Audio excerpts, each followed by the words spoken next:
Do you want to talk a little bit about the offsite, the one that's coming up? Yeah, absolutely. So 10 to 12 of November, offsite right on the border of Queensland, New South Wales.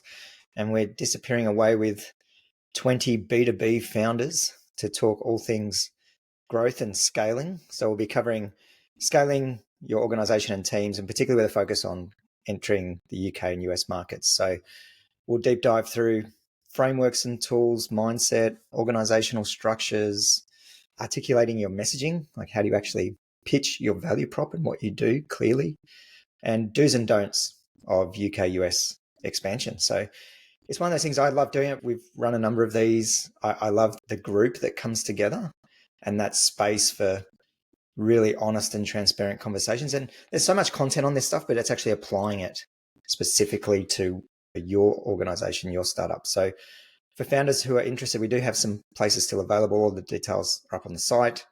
I'm sure Don will add them to the show notes as well. But if you're a B2B tech founder, we'd love to see you there. Will you, Don? Will you add it? I will. It's only a suggestion, but don't forget who's made it. I'm looking forward to it. I was finalizing the edits on the podcast we're about to release with one of our portfolio Apply ID. We had Claudia and Russell, and a lot of that podcast is about market entry into UK, expanding, and a lot of the lessons learned. And why I enjoy these offsites is it's really getting to the heart of some of the challenges so we can proactively learn about them and not make those similar mistakes. Although, as Russell rightly points out, it's important to have a process where you're able to make mistakes and move quickly. And I guess these offsites are about how do you provide some of that information proactively. I think it's just a good way for a whole bunch of people who are grappling with the same things to get together and have a bit of time where they can bounce or kick around the problems that they're having or challenges that they're having with other people who are going through it too. Like that sort of cohort or tribe aspect is really important. I think learning from your peers, not just us.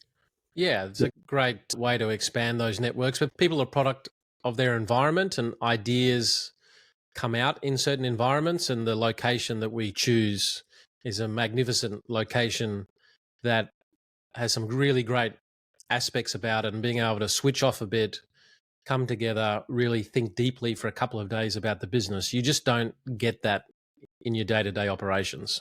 No, absolutely. And often we know what it's like as founders. You tell yourself this narrative of, I can't afford this time away from the business right now, or I can't afford this investment. But the value you get in terms of refocusing on the right things, coming away from the offsite and not making those mistakes, and the savings that you make by learning those lessons in advance. But to your point, Lainey, I think that the cohort value is just phenomenal. And that's really the legacy after the offsites and missions that we run, is that bonded group of other founders that you continue that journey with for those shared learnings. And a group chat that just has... Yeah, I was thinking that. Some, the last one we ran was insightful stuff, but also some very funny, degenerate stuff. And I love that balance. Keeps you sane.